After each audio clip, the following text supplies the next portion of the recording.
Welcome, welcome back.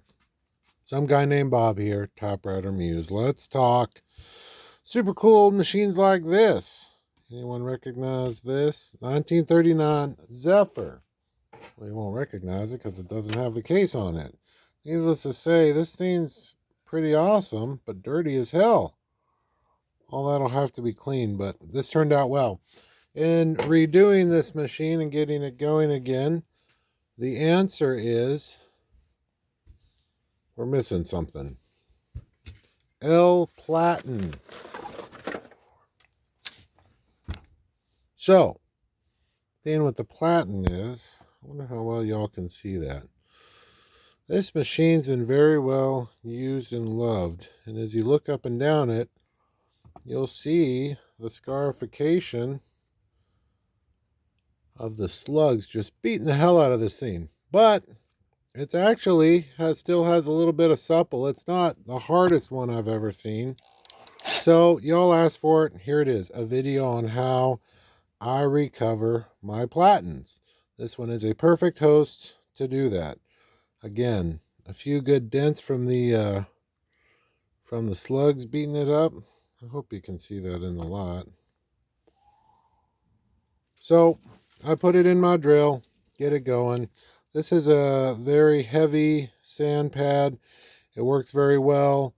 I already hit it once before I decided, well, let me do a video.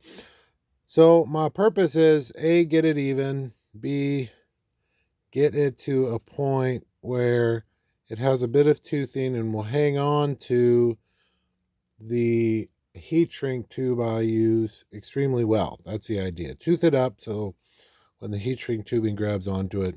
Here we go. This is going to get boring.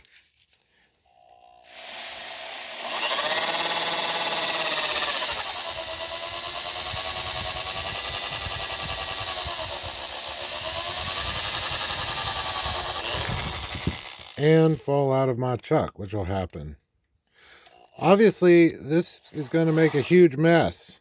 Usually I do this on the ground, so that way I can just sweep it up. But for intensive purposes, we'll use this. Obviously, this particular towel, I've probably cleaned 10, 15, whatever, 20 typewriters on. It's ready to be replaced. So we're sacrificing it just to show the mess. I would not do this in your kitchen. Again, this is going to have a smaller diameter than the two outsides. So I'm going to work hard to work the pad harder on the outside, right, than on the inside. So you'll see me do that. You'll see me pause on the outside. This is going to be boring.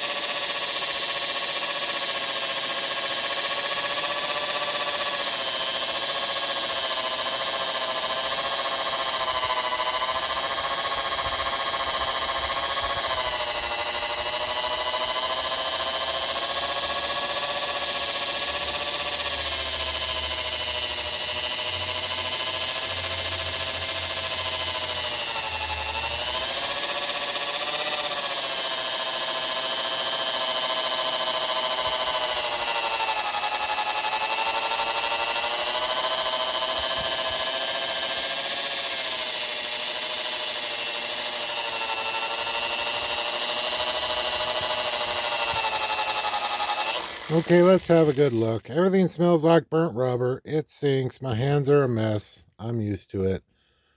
But if you look, well, I hope you can see it.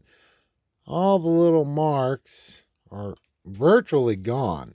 And anything that's left, I suspect the rubber from the heat shrink will fill in just fine. Well, that one's a little deep. Okay, let me give it another pass. Obviously, I mean, look at this. I'm taking off bits and bits, so it's okay. And I can, if I look down this, even better if I get a straight line, I will be able to see any imperfection. Crap, this thing has metal stuck to it. Some metal chips. And it's nice to have that white background so you can really see any humps or imperfections. And I can tell you the only place that this is proud is probably right about here. And that would make sense. The paper would usually go here. This is the left side. This is the right side. The paper would go here. This is the end. It doesn't get beat up like this does.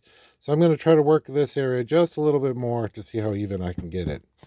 Boring. Here we go.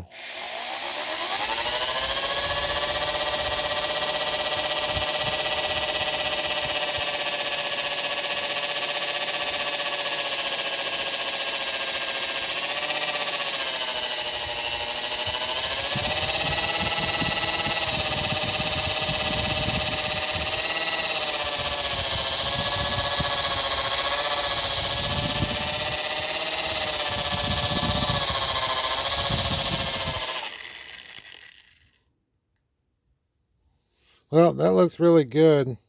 I hope the lighting shows it, but this thing really has a toothed surface, and that is really going to assist in getting the heat shrink tubing to really grab onto it, stick to it, and make it happen.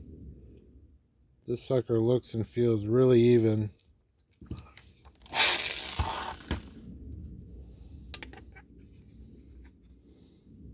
And again, I'm looking in the light with the white background, making sure I can't see anything.